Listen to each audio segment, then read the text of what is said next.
Oh yeah. I'm just with the Portsmouth Football Club. It might be better for Steve. No, we're not interested, mate. Alright. Broadcasting from the depths of outer space. Hello, I'm alive. I don't know what's going on. By your command. Fascinating. God damn you all to hell! It's the Sci-Fi Podcast. And coming to you live from the far reaches of the universe, through time and space, other dimensions, other planets, the microverse.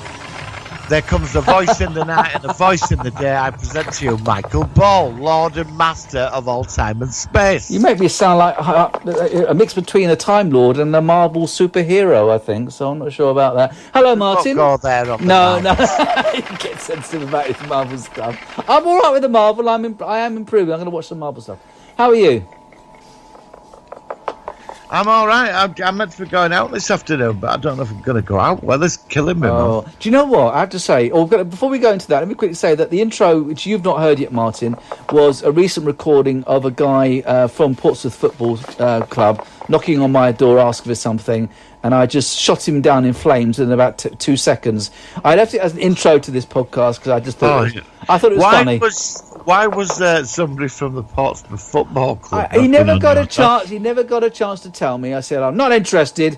And he went, oh, okay. And then that was like awkward silence, and then he went away and something. So I don't know why, but I don't like that thing. I don't like people on the door. Let's go into this, though. The weather's been hot here, really, really hot. And I have to say that since I've been down here, this last week or so, I think it's the warmest I've ever remembered it. It's been about 32 degrees. In London, it must be unbearable. What's it like where you are? Well, I've got a big van and it wasn't enough. So at 5 o'clock last night, I got this urge to go up to Sainsbury's. Yeah. So I got on a bus. You on a bus? Oh, blimey. I jumped on a bus quickly. It's only round. I should have walked really, but the bloody bus broke down. Heated. Because the air conditioning was on hot. Oh. Yeah, the bus driver buddy was complaining. And anyway, so it broke down, so I walked. Anyway, I got to Sainsbury's. Right. I said, I'm here for a fan. They said, we've sold them all. So I went to Argos in Sainsbury's. Oh, God. They said, we're not getting any more fans until Friday. And I thought, oh, come on, I need another big fan. So anyway, I got on the bus again. Oh, right? What? And I went down to Westfield Shopping Centre. Right. And the bus broke down. What? It broke down because the air conditioning knackered the bus, right? So you're saying a second bus, 2 buses broke down? Yeah, and heating were on. They couldn't get the air conditioning working. And the bus driver, he tried it. He said, because his cabin were all air conditioned. Is it a double-decker bus?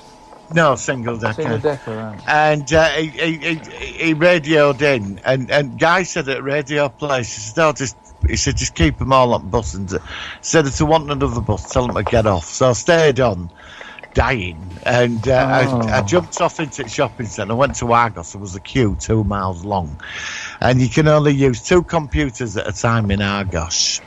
Oh, but so I'm going to say, isn't it a bit dangerous, all this stuff? You're going like computer panels, heavily packed buses and stuff. Isn't it a bit unsafe? Are you wearing masks? Are they all wearing masks? Well, they were all wearing masks, but what they do is they try to avoid using the computer. What you do is you use your phone in front of a member of staff.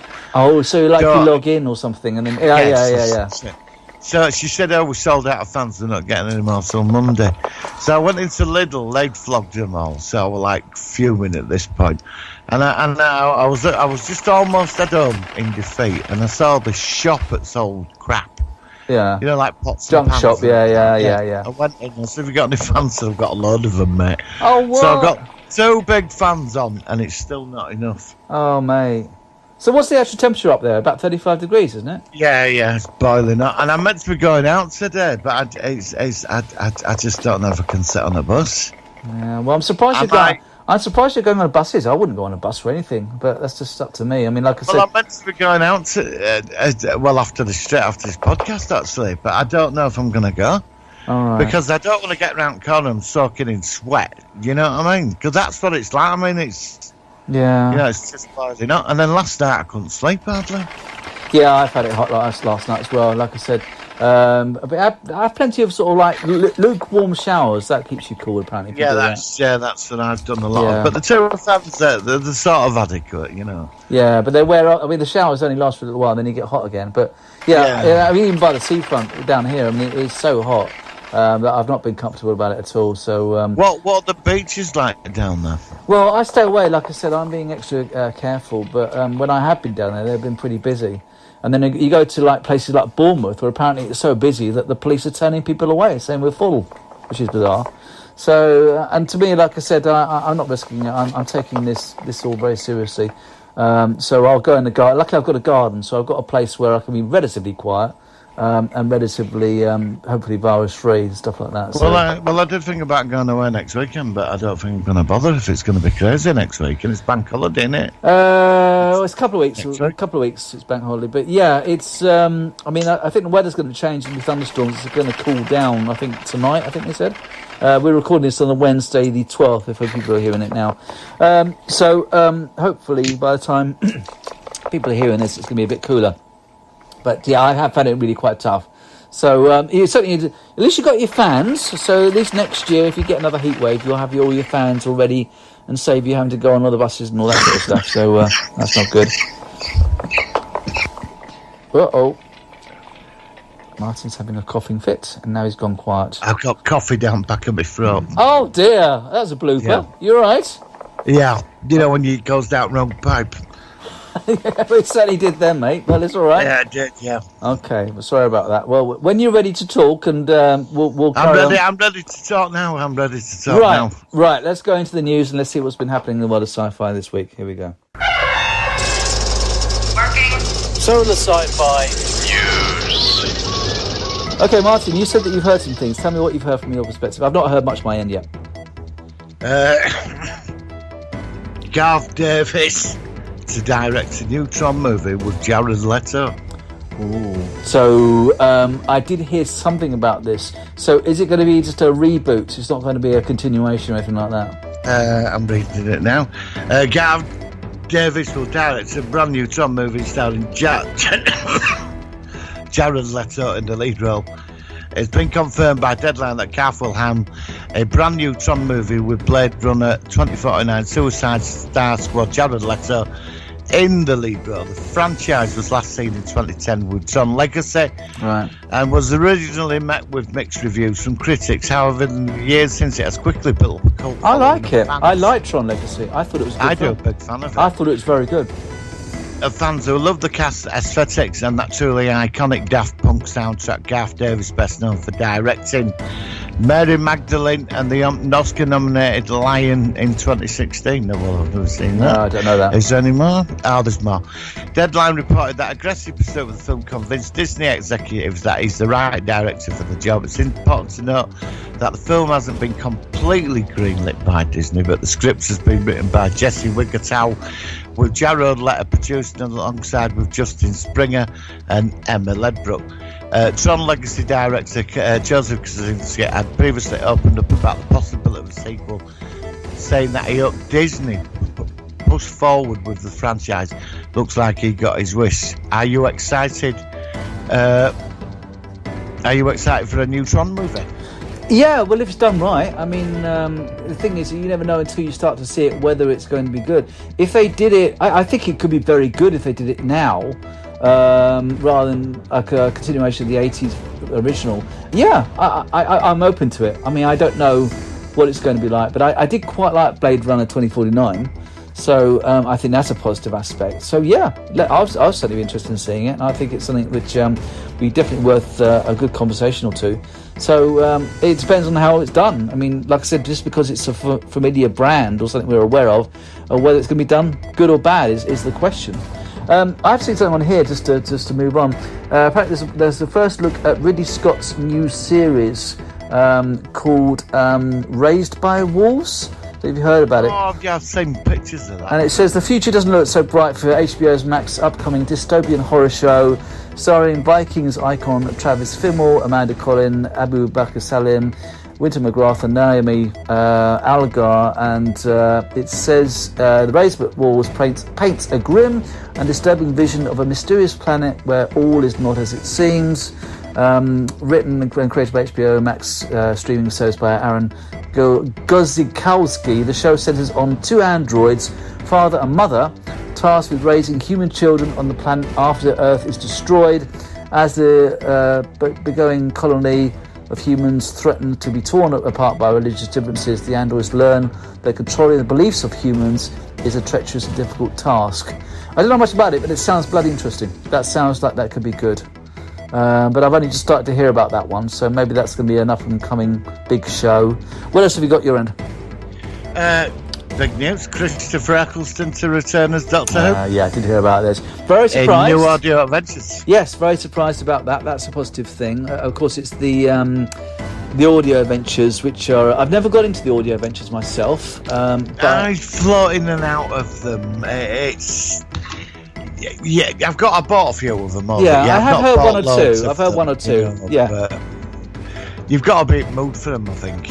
Yeah, well, I did have one. We had they had some anniversary one, and we drove down to Devon, and we put it on in the car, and that was quite good. It's good for like driving trips and stuff like that. I could do that, but to me it's weird. It's a bit like animation. I'm more into real sort of live action things with real people rather than either CGI or audio as in this. But yeah, it's good. It's really good. Well, they're doing a big event with Big Finish. It's called Time Lord Victorious. Right.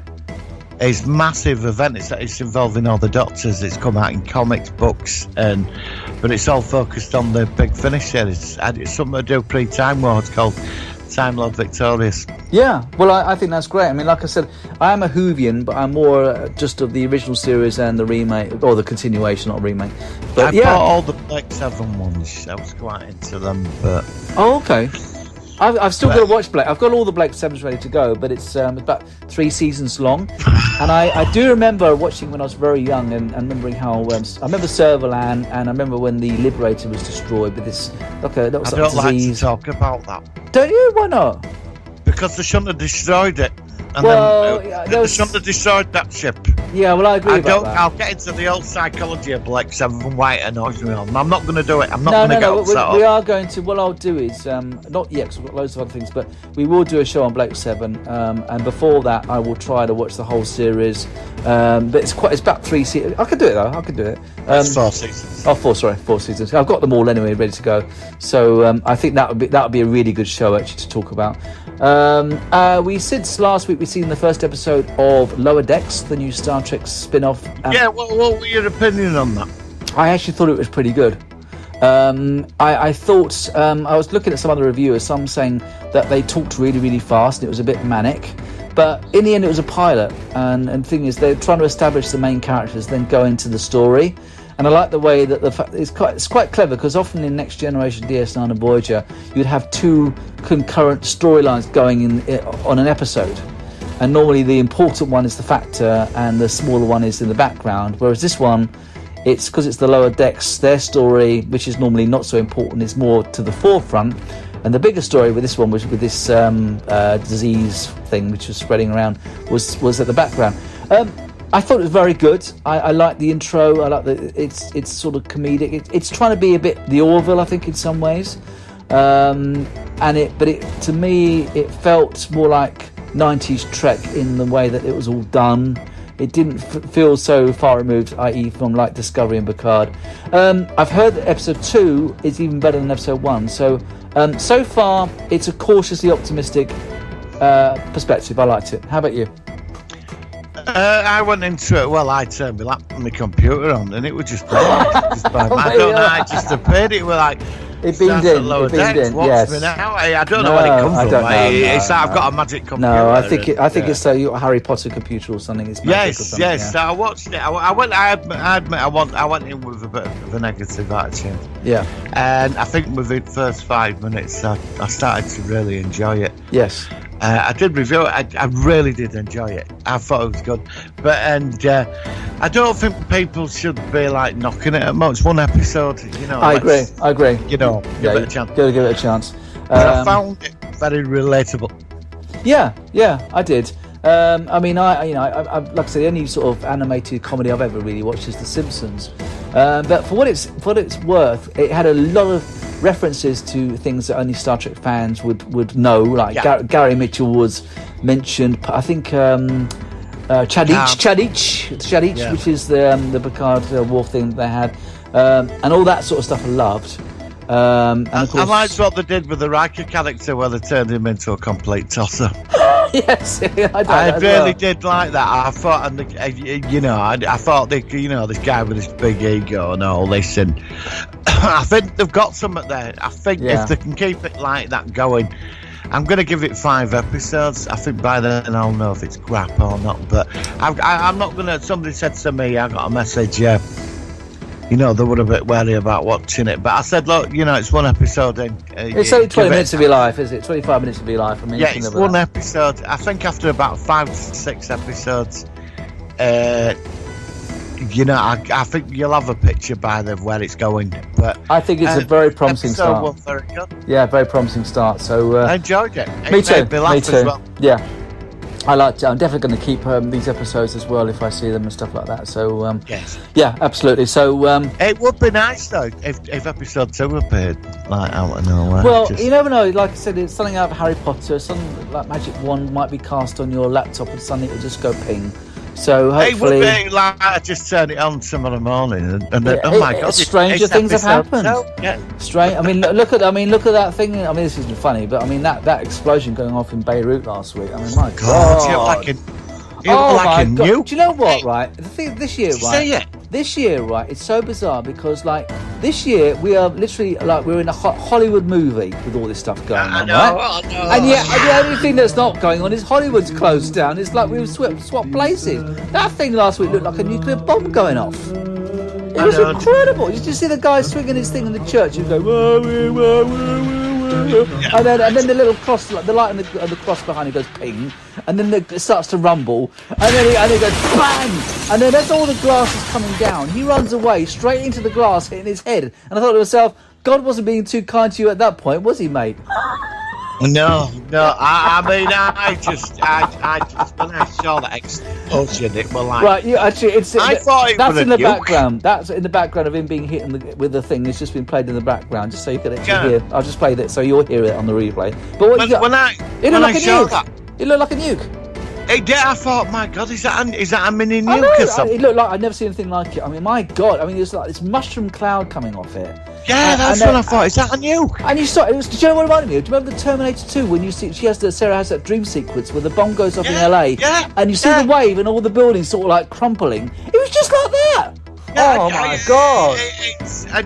I mean, apparently there was something yesterday. We are living in like this weird movie at the moment, I know. And we've got all the wrong people in charge of it. We have. There was something. I'm not getting on political, but that's what I'm saying. Do you want to go there? There was something about Trump did this speech yesterday, and he turned around something about the Spanish flu had killed, stopped the Second World War or something, and they've all been. I mean, he came out with some speech, and like everybody just panned him. For it, because he got the dates wrong of these like global events. The Spanish flu was in the 1919. It was the end of the First World War. He fought it for the Second World War. Oh well, even I knew that straight off as soon as you said so. Yeah, that's what I thought. I'm sat there thinking, and he's the president. I mean, and he said that he said the Beirut thing. He thought it was a bomb. He thought it was a terrorist thing at first. Well, I saw there was a conspiracy thing popped up on my Facebook that showed a picture of a missile. And then loads of people said it's fake news. I thought, it is. No, it's not. It was some chemical depot or something, wasn't it? Yeah, it was the ship, wasn't it? And it was some fireworks went off near it, and it caught a light. It all went off.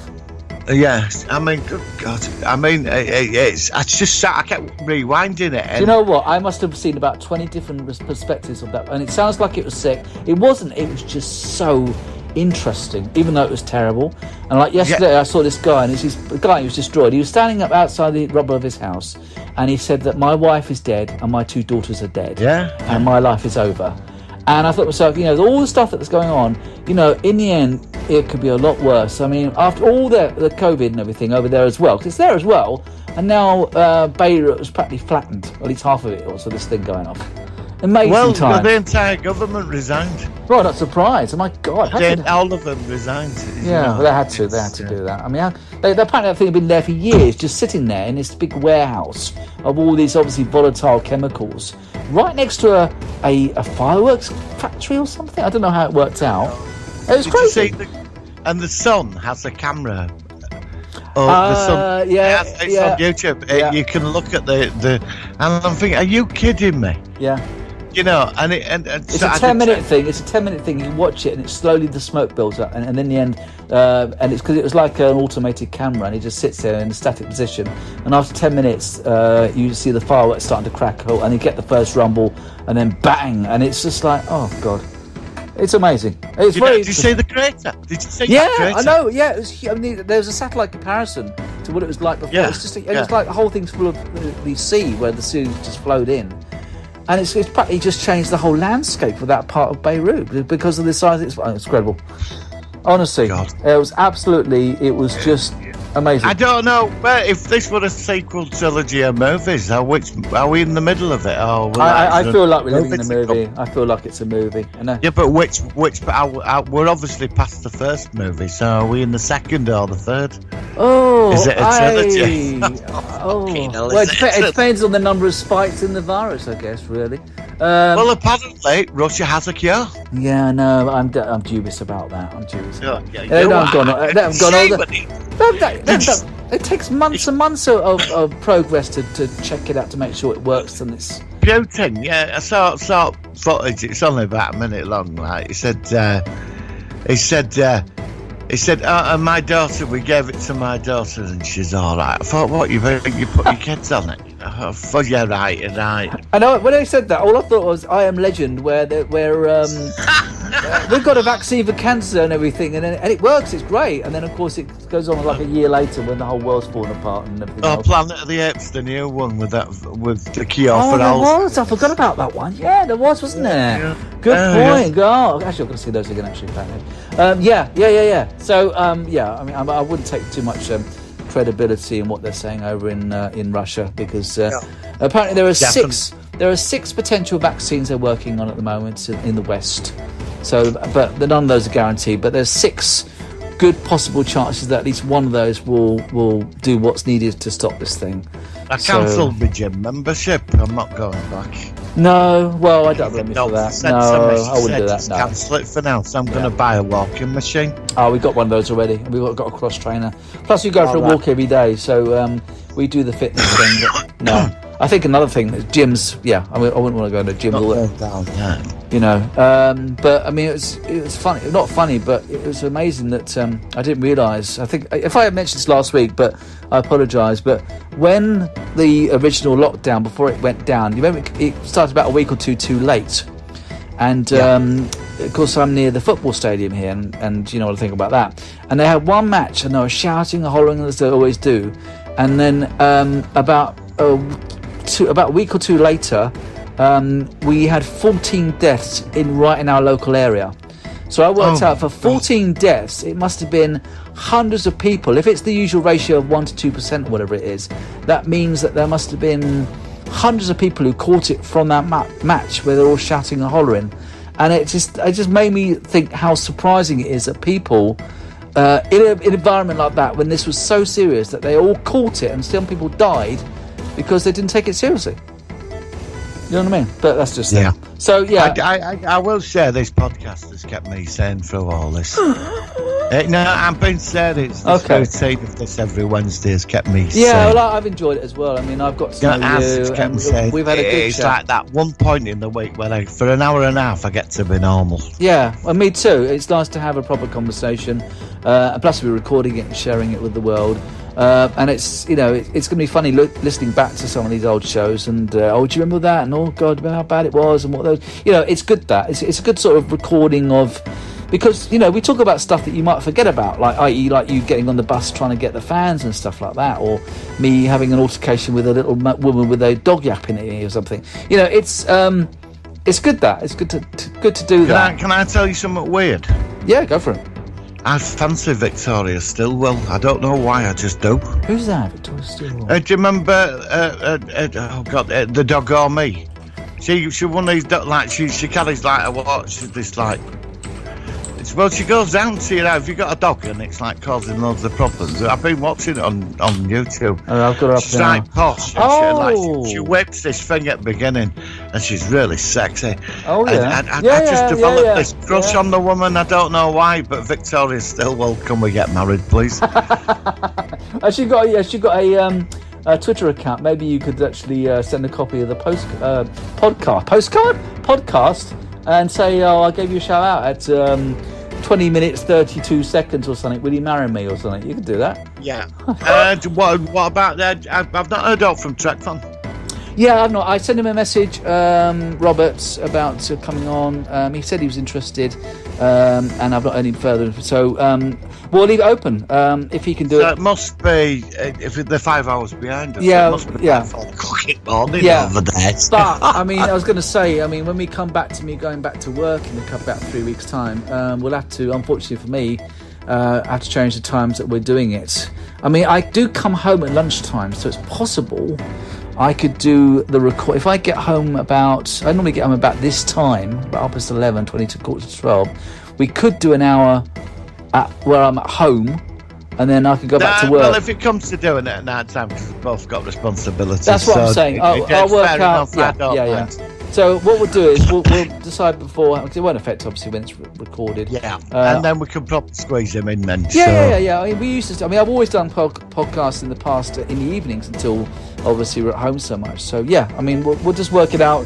As you say, we've both got our respective lives and stuff. So we'll find somewhere in the middle where we can all do it, and hopefully Robert can do it as well. So TrackFan68, the option is still open for you, or the invitation is still open to you to join us and have get your perspective, and it'll be good. I have more news which could be of interest. Okay, go for it.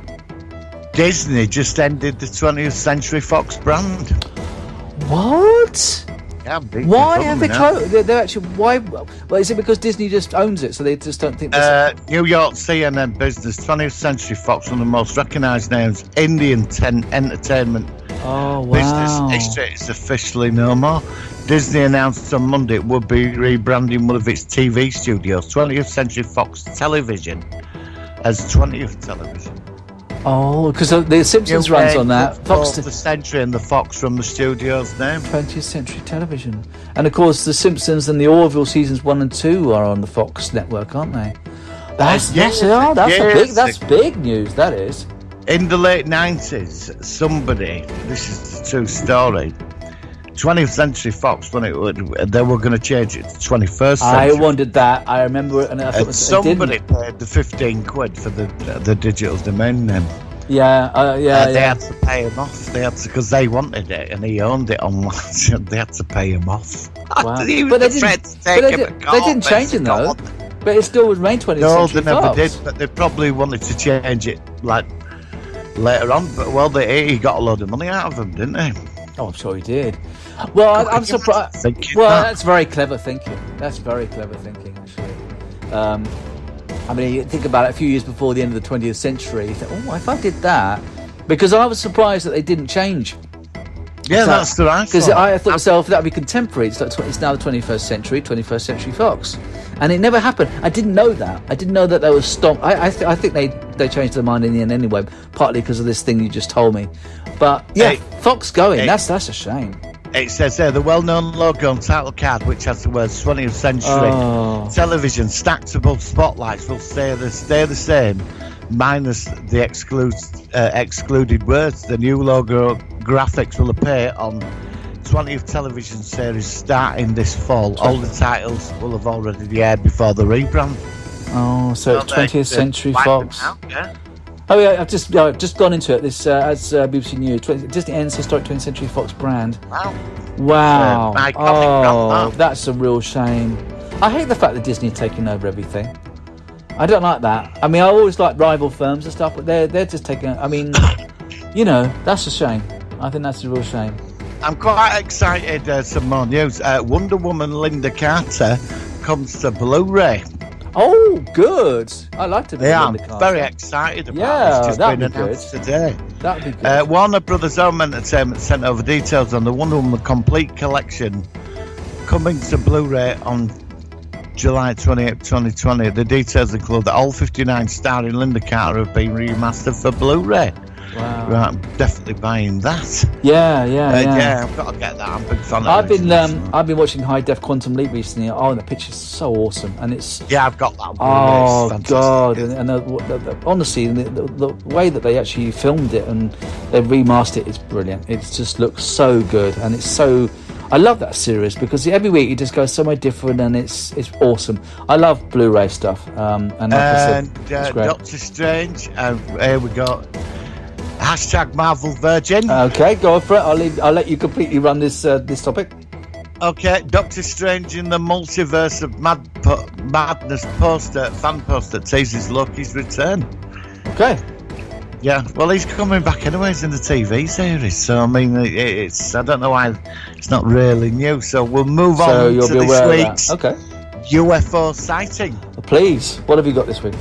Last year, several Chinese airports got shut down because there was a UFO hanging around the airports. And here is the UFO that shut down the Chinese International Airport video. Right. So I've got it now in front of me. It's ABC News. There's pictures of it. So. They've got pictures of the UFO. It was a lot of Chinese airports got shut down in Beijing and that because there was something hovering over the airports, blocking all the planes. If you could do me a favour, if you could actually maybe put a link of that on your Twitter account, and I'll retweet it on the Solar One @Solar1Pod on Twitter, so everyone, if they listen to this, they can actually give a look at that. If you don't, it sounds really interesting. Yeah, I'm looking for the share button, and there doesn't seem to be anything there, but I will find it. Do print screen, open Paint, and then paste it into Paint. Cut the edges off, file save as JPEG, and upload it that way.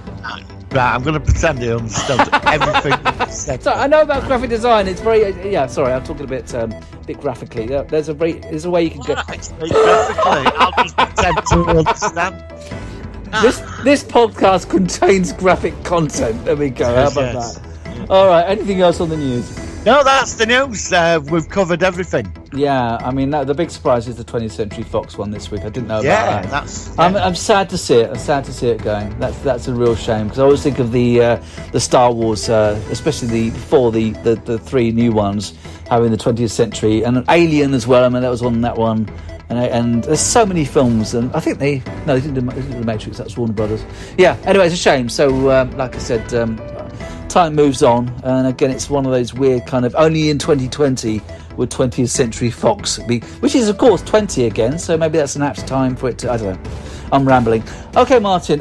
Thank you for that. That's certainly interesting to learn. Let's go into our focus of the week for this week. Here we go. It's the Solar Sci-Fi Focus of the Week.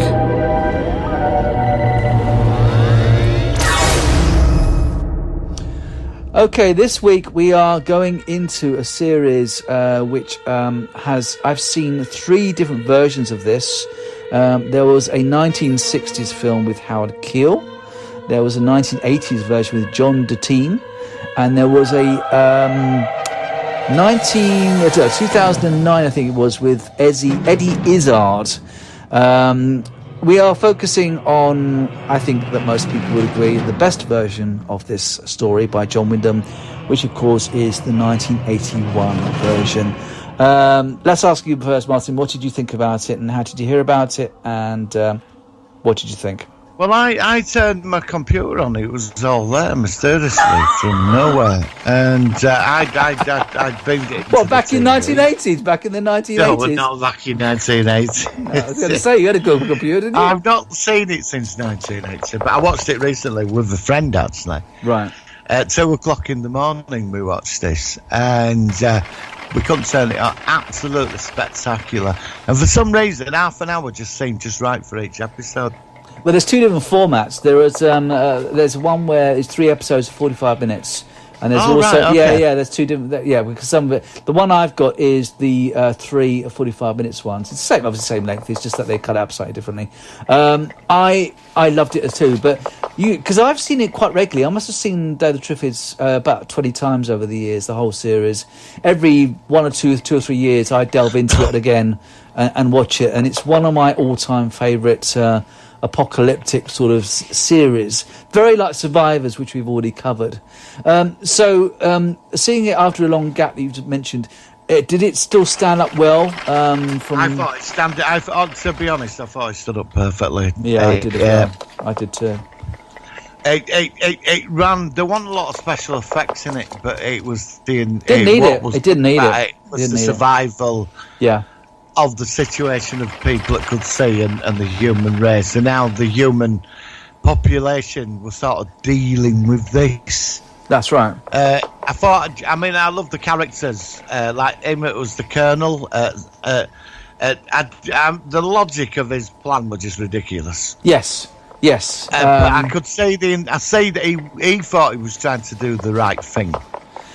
But you can understand why he was doing what he was doing, but it obviously didn't go right. But I think from my perspective, of course, the main issue with this version of the Triffids was not actually the Triffids themselves. They were actually a minor factor.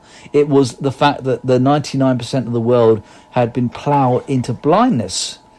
And it was very clever. That's what was more disturbing, because in the end... And it's very clever, because in episode 2, there's one bit where you see a blind man walking around with his stick. And of course, although it didn't focus, it's just one scene, you just see him for a second, sort of not looking around, but aware of it being quiet and different. He's already going to have an advantage. But, I mean, I've been podcasting for a number of years, and of course, my friend in America, Ivan in Los Angeles, he's blind. And of course, I learnt so much about how... the visually impaired have to interact with the world and how they learn things. And even now, technologically, we've got a lot more advantages. I mean, he's got a phone where he can ring up somebody. There's a service where literally he can walk along and they'll guide him with his phone and say, like, there's a door coming, be aware of this, things like that. And obviously you have guide dogs, which were around back in the 70s. But, if you were thrown into blindness as a society, it would cause chaos, which is what made this series so disturbing. The 2009 version was shite. It didn't focus on that at all. It was just a gimmicky kind of... It just felt crap, I thought. Obviously we'll go into that in a minute, but the 1980s one, I agree with everything you've just said. It wasn't about the Triffids. It was about the actual loss of that ability, which is something which is, of course, so universally used by us as humans. And, of course, these small kind of very, very lucky people who are either ill or like in submarines under the sea or whatever, they didn't see the meteors. Which in this is interesting, because in this version, they didn't say that they were the seeds of the Triffids. This was also different. In the other versions, the meteor storm was the Triffids coming in from space, and their flare is what blinds people. In this version, it was something to do with some special labs creating this. In Russia, which I found quite interesting. Yeah, I thought that was a great interesting twist as well.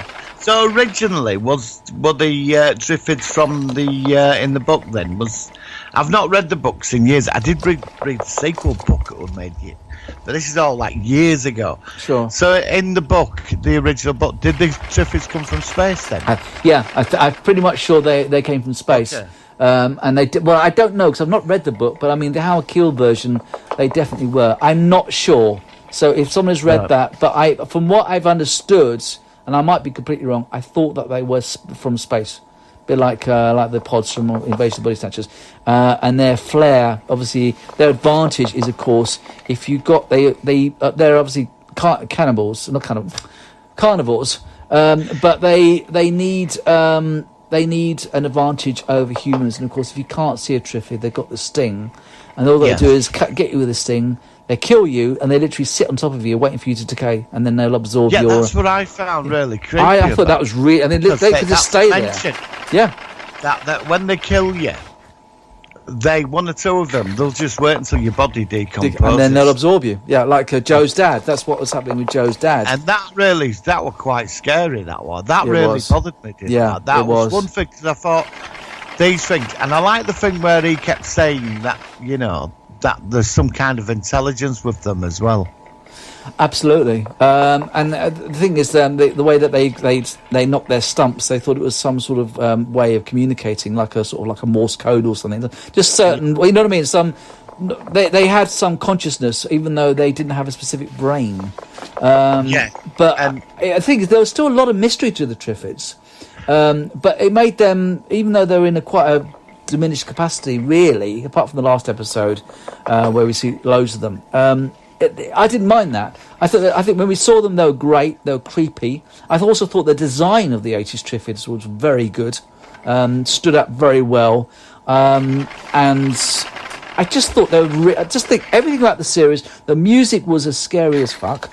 And the opening credits are the stuff of nightmares. They're some of the best opening credits I've ever seen, and the music, that sort of wailing kind of the way. It's just so good. It's so good. It's everybody looking up as well. And there's this weird sort of green tinge, and they're looking up at this. Obviously, what it is them looking at the Night of the Meteors, seeing that they're coming down. They're looking at it, thinking, "What's that?" And of course, you'll know that they're looking at that because they're going to be blinded. And it was like Dr. Soames when he sees it. It's clever because you have a flashback.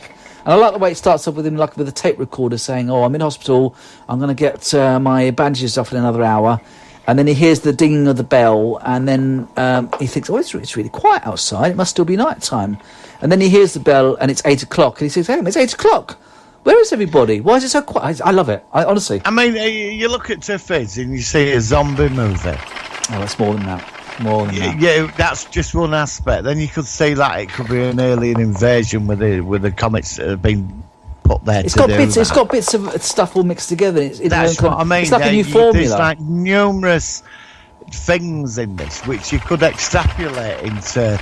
I think the one let down of Day of the Triffids for me that it should have got a season 2. Yeah, well, actually, I'm going to this week, if you don't mind, when we come to Cancelled Nate Here to Stay.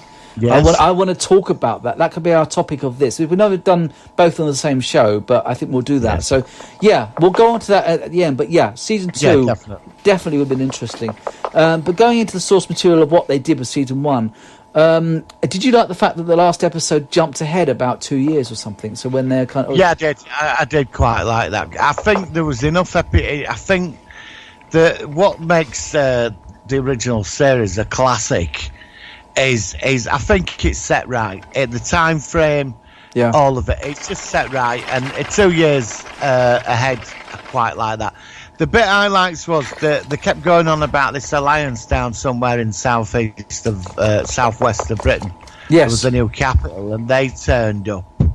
And they were putting all the blind to work and that, but it basically was a fiefdom dictatorial thing, except them had moved to the Isle of Man or the Isle of Wight? The Isle of Wight, which is right near me. So it was interesting that they were actually coming down to Portsmouth on the last episode. Yes. Well, just go around it. Just get to the Isle of Wight. Don't worry about stopping it. And then they turned up and they said, "Look, we want you to grow food and run work for us." Yes, you'll be part of the community, and you can have a number of.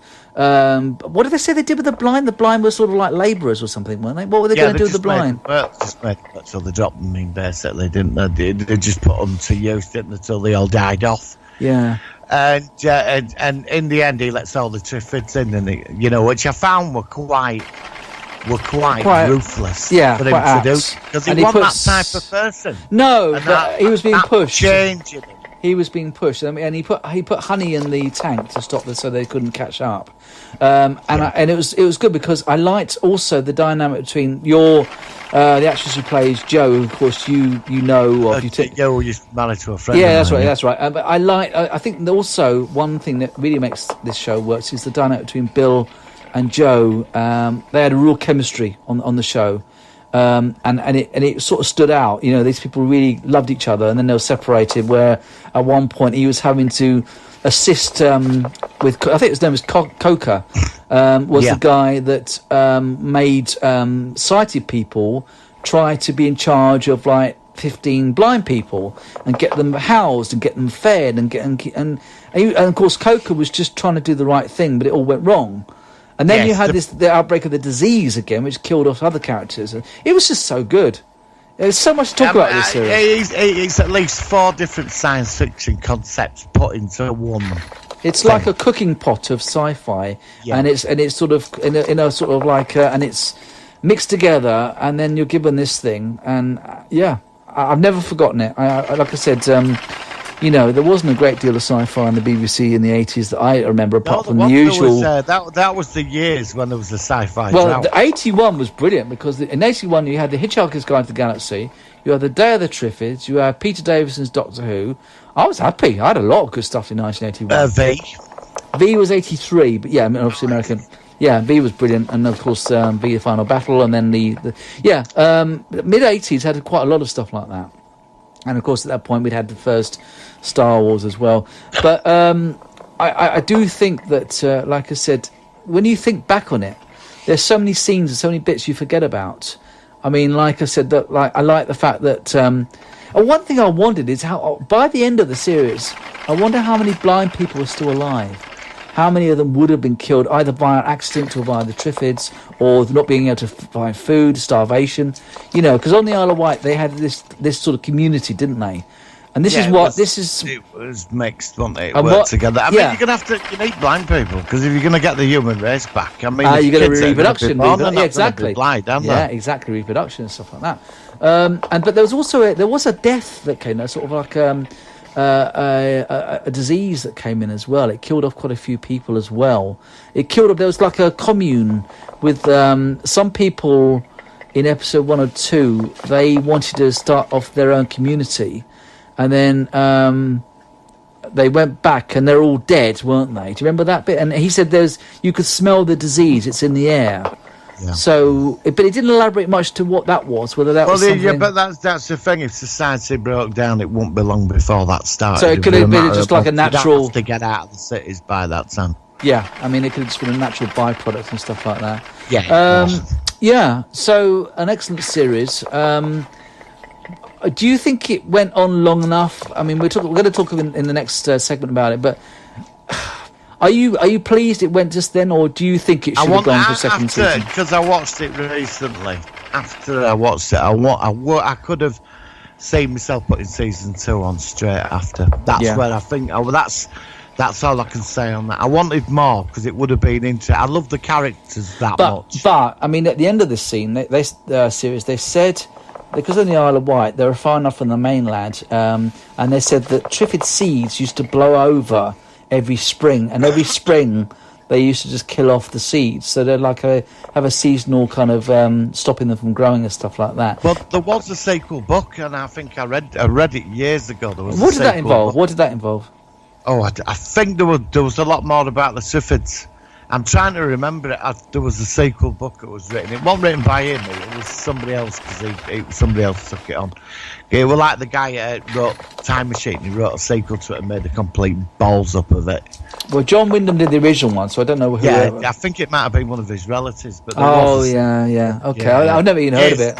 Never heard of it. No, I remember putting it down. I wasn't that interested in it. No, I mean, let's quickly elaborate on the other 2 versions as well. I mean, I know it's the main focus of the 81 version. So, did you like the Hal Keel version?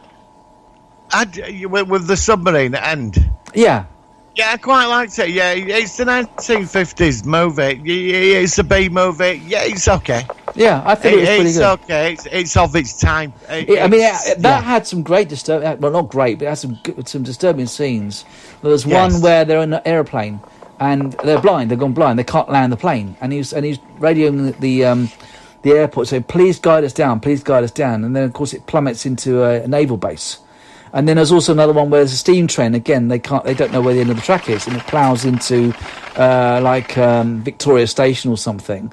And then all the people come spilling off the train. And there were some pretty dramatic scenes in that one. And of course, that one also has a separate story, which is completely isolated, with these 2 people stuck in a lighthouse. And of course, in that version, which they didn't do in the end of the 81 version, they discovered that the Achilles heel for killing off the Triffids is salt water. And that's what kills them off. God, I remember that. Exactly. A memory flash. Right. Now, yeah. It was salt water that kills off the Triffids. It just literally just completely ruins them. They just turn into mush.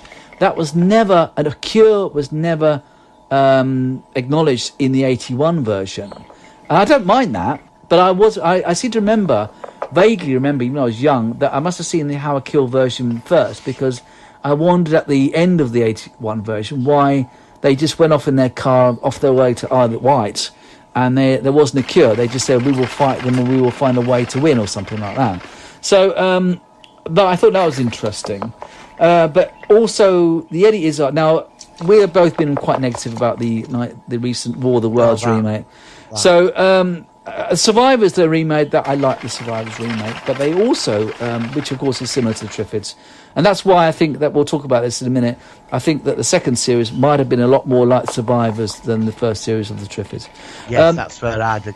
But the third version with what the hell was that about? I mean, did you? We won't go too much about it. Go on. Got very excited about that when I found out they'd remade it. Because they did a few, the BBC covered a couple of things that year. They were free. Yeah. They did A for Andromeda, which I will have to say was very good. I've never seen that.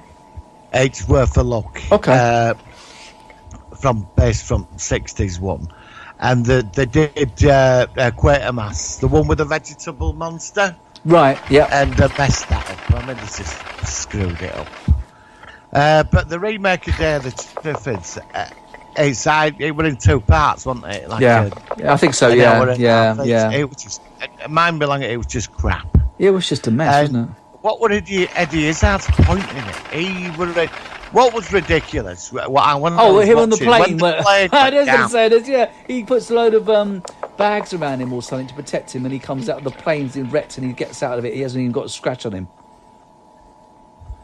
Yeah, and then he's like this he becomes like some kind of international gangster. He's like he becomes this like enforcer, and he wants and there's no history of his character. He's on the run from somewhere, and like a lot of the focus was on him. Yeah, I know. And I like Eddie Izzard. I think he's a great actor. I think he's funny. Well, he didn't work in this at all. He didn't work. He was just a. No, he didn't. He was like a fish out of water in this, and I think because a lot of people panned him in that, the focus should have been on the original two characters who were there, but not they were. They weren't focused. They weren't so focused on them three. Yeah, but it was all on him trying to take over and all this. I just found it pointless. After we watched the 6th episode, we watched the first half of the movie. It was on YouTube. We couldn't be bothered with it, honestly. No, I don't blame you. After watching Class as the 80s one, that was just it was an insult.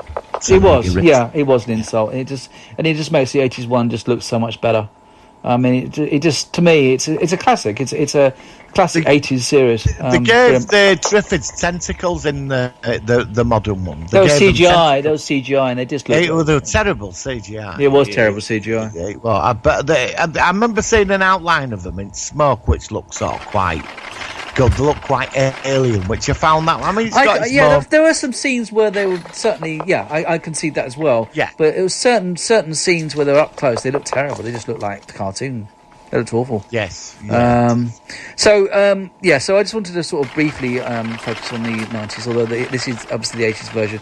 So, out of all the versions, like I said, it's definitely 80s first, late 50s, early 61 second, and the 2009 version, which is a very, very far behind third. Yeah, but what I'm saying, it's like we're going to have to cover Sapphire and Steel at some point. But that's one of the weirdest things I've ever seen, Sapphire and Steel. Yeah, there's something about stuff back then that they didn't have a big budget, but they made it effective. I know. And they can't do that today. They can't Well, a lot of people. do I it. mean, a lot of people have a real issue with Doctor Who and stuff like that. And a lot of people, like my family, they don't watch the old Doctor Who's. They watch the new Doctor Who's. And I said, well, that's fantastic stories of the 70s and 80s and 60s, 70s and 80s, the whole era. The monster looked cheap. Well, it doesn't matter. It's about the ideas of what you can. I'm not that bothered. I mean, there are sort of levels of cheesiness where I think, yeah, okay, this is a bit much, but I don't know. It annoys me because people are missing out on a lot of classic stuff, and a lot of times remakes are not as good. Yeah, but it's like Sapphire and Steel and Blake 7. They were all out at the same time. They didn't have big budgets, but the acting. But they did it. They did the acting and the story, the writing and the acting, and that's what it made up for it. So you sidetrack the special effects. You think, yeah, right, they're trying, but the story's more interesting. Yeah, exactly. And the acting's convincing. No, and that's what I like. I know. And it's also just a feel of the era, I think. I think both of us are quite a sort of into that part of the time that these things were made. Well, look, I think we'll wrap up now with this analysis or review or focus. But yeah, Day of the Triffids, 81, a real classic. I'm really glad that you liked it as much as I did. It was a real pleasure to watch. And I briefly say, I think I mentioned last week, that the Blu-ray copy is coming out very soon. I think it's next month. I will certainly get it. If I hear that the quality is good, I will get it. If it's going to be like Red Dwarf, which was remastered, which I thought was really quite bad, then I'll stick with my 480p version. But Martin, thank you for that. Great series.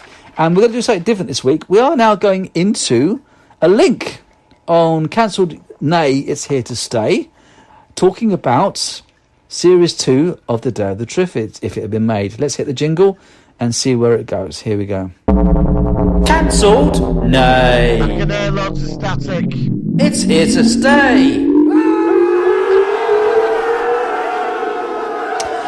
All right, so we've talked about this obviously before, but the one thing which this series has a parallel with is Survivors. It would have been some factors if they had made a season 2, because of course they have got to do similar things. They have got to have basics, things like food, water, and all the things that are involved with in a community. Do you think the Triffids would have been a problem in season 2? What do you think they would have done? I think it'd have been very much. I'd say season 2 and 3 would have been like Survivors, but I'd have had something bigger in the background going on. Right. What do you think that might have involved? Do you think a government thing or something to do with the Triffids themselves? I'd like to take it up a level, but I don't know if you'll agree with it. Yeah, go for it.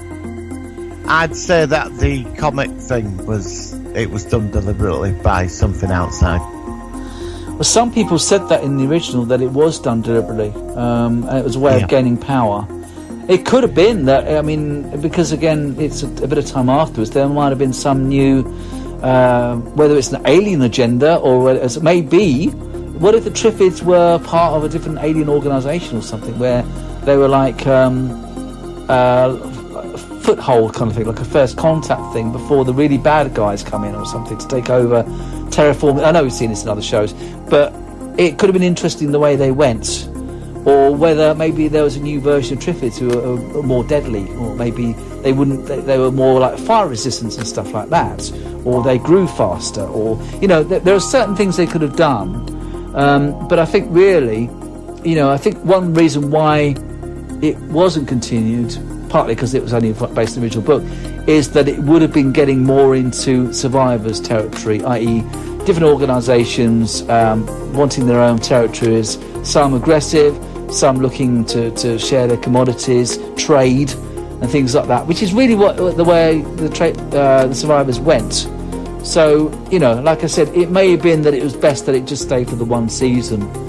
But I'd be interested though. I mean, I'd like to have seen the season 2. I think you could have took this a lot, because there's so much there's so many things that have gone into this, like from a zombie apocalypse to a government conspiracy. Like in the TV show in the 80s said, it might have been governments for satellites in orbit. There could have been some group on Earth that planned this. Yeah. And they created the Triffid. This was all part of some plan. And by the third season, these people appear. And they have a way of wiping out there. You could bring in the saltwater thing that kills off the Triffid infestation. But it's like this group within a group that's going to try and take over the world. Or you could even go as far as an extraterrestrial alien invasion. This is how they do it. Yeah, exactly. You know, and you could have, but you don't bring this until the later season. You start leaving Easter eggs to something much bigger. And you start going there with the survivors twist of each week. And I really think you could have had something wonderful. I really do. It could have been some kind of like intelligence that farms worlds. It's like plant-based life form that kills off like living organic life. It kills it, or it moves from world to world and plants its own. It's like a hive mind of daffodils, not daffodils, a plant intelligence. Yes, yeah. I know what you're saying. And you could have tied it into Quatermass. It's something to do with that. Talking of tying in, one idea I thought of. What about if the 2009 version they could have done it as a continuation? That would have been awesome. That's where you could now have gone why with. they could have done that, because it would have been in real time, and the original was well enough. They could even have done the Triffids so they resembled. They could have still done the CGI, but they still resembled the basic shape of the 80s version. They could have even had Bill. Well, I could have had. I don't know if Eddie Izzard's character would have been in it, but I don't know whether that might have given it more strength. But then I suppose the BBC might have thought, well, look, you know, this is a show from 20 years ago, 25 years ago, whatever it was, and people won't remember it. Us two would have remembered it. Well, you know what I mean? How well remembered would it have been from the 80s version? Well, if you want to go like really out there with it and type it into the BBC universe, what you could do is you could type. There was Quatermass TV series, and in the first one it was a vegetable life form, plant life form, right, that took over the astronaut from outer space, and you could tie it into that. This is their other attempt now. Yeah. You know, and you could take it from there. This is all within because to me the BBC Sci-Fi universe is all one big place. Yeah, well, that's fair enough. Yeah. To bring the Doctor in. That's no, I don't know. Let's leave the Doctor. Plus, we've had Vervoice in Doctor Who. But Quatermass could be around. Oh, unless you had the Quatermass. what about the Vervoids from Doctor Who? They'd be in there. Oh, come on. They're plants. They're humanoid plants. No, right? Okay, no, you said it. You said about the same. No. You said it. I mean, you could create. I mean, it could be like there could be like. This is how they do it. They're sending they sort of like these seeds appeared and we're extracting them for all, but it's all part of the plan. But it takes time. It takes a couple of decades, and then they arrive. Well, that's what I'm saying. That's the time issue. When they made the 2009 version, it would have been really about the right perfect time, where humanity, although it's still alive, it's a very diminished state in those 18 years, since then. You know what I mean? Actually, it's more than that. It's 30 years. Yeah. But it could have been really interesting. Yeah, exactly. Because there's a certain Bernard Quatermass who's figured it all out. He's alive. Oh, okay. Research place. Right. He's tied into the BBC universe, and Quatermass could be around. Yeah, I know. Yeah, it could have been good. I know. Well, I mean, in the end, it only made one season. And it certainly is a classic. I'm glad, though, that you've given it a recent. It was actually interesting because I mentioned to you last week that I was thinking about doing a show, and then you said, I only watched it the other day or something, and it was like, what's the chance of that? Both watching the same thing or thinking about the same series at the same time. But yeah, it certainly is a classic. It's definitely a show I'm always going to keep. I'm really looking forward to the remastered version, see how well that's done. Bring it on, I'd say. And what we'll do is if one of us gets a copy of it, we'll talk about it in future shows just to see how good it is in comparison to the original one. Maybe it'll have some great bonus features or stuff, or even extended scenes, and maybe they can get some extra stuff on there. But yeah, brilliant, Martin. Okay, so is there anything else before we wrap up this segment? I think we're just about done, aren't we? Yeah, I think we're done on this section now. Yes. Brilliant. Okay, mate. Well, thank you for that. Well, I think that's pretty much it for the show. Unless there's anything else before we finish today. Anything else you want to share with the world? No, I will be doing a live show Sunday at 5:00. Great. At 5:00 on Sunday. Yeah. Okay, brilliant. I'll try and tune into that. I don't always. Sometimes I miss them, but if not, I normally see the replay on the stream. So that's on Martin's Sci-Fi Appeal. So. Yeah, and obviously you can check out his YouTube channel. It's really good. And anything you're going to be particularly focusing on this week on your show? I don't know yet. Just going to sort of go with it. I just go with it. There hasn't been much to really focus on this week, really. No, it's fine. Brilliant. Well, like I said, you're always very good at. There's you've got a nice community of people that you sort of always come back, and I know some of them myself. So it's nice you've got that. So I'll be tuning in, and hopefully it'll be a good one. Today's show, I'm going to end with a really odd one. Now you mentioned that obviously zombies, which technically is a sci-fi thing, a zombie. Oh, definitely. Right. Yeah, definitely. Do you remember the little kid about 10 years ago? He was dressed up as a zombie. And a newscaster says, well, what are you going to be doing for Halloween? He just gives a really blank look, and he just says, I like turtles. Did you ever see this? What? It's the most weird. It got about... Oh, God. It got about... It's so inconsequential, it's going to do my head in. It got about, I think, about 20 million views on YouTube, and this kid goes, I like turtles. And everyone's seen it. I'm surprised you've not heard about it. Anyway, the other day, I came across a musical remix of this kid going, I like turtles. And I thought that tonight or today, we might as well finish the show with something a bit out there, because sci-fi can sometimes be a little bit out there. So enjoy this. We'll be back next week. Do you want to focus on... I thought about reviewing The Mist. Do you want to do The Mist next week? I've not seen The Mist. Oh, well, we can't do it. All right, well, I'll get you a copy of that. All right, okay. I've got somebody's going to lend me The Silent Place. Is it The Silent Place? Is it that where you can't make a noise? Oh, Bird Box.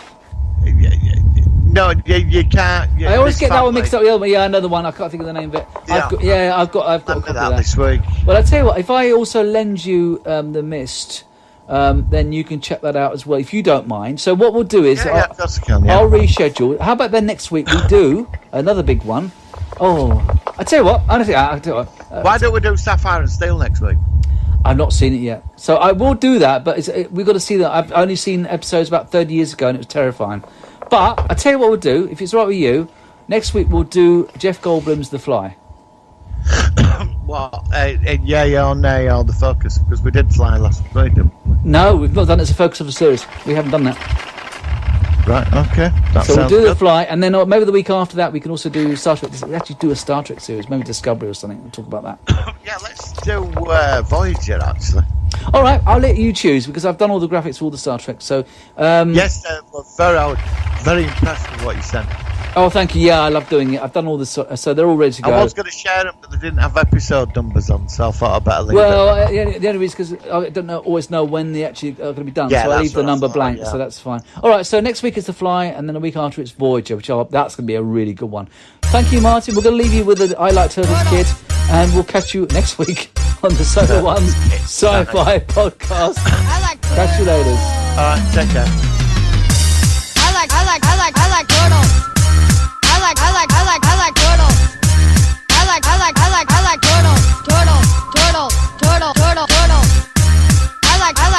like turtles. I like turtles. I like turtles. Zombie. Turtles. Zombie. Turtles. Zombie. Turtles. Zombie. Turtles. Zombie. Turtles.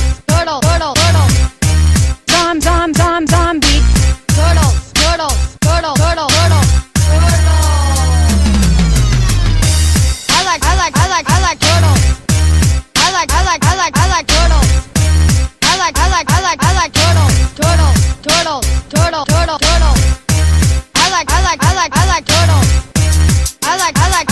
turtles. I like turtles. I like turtles.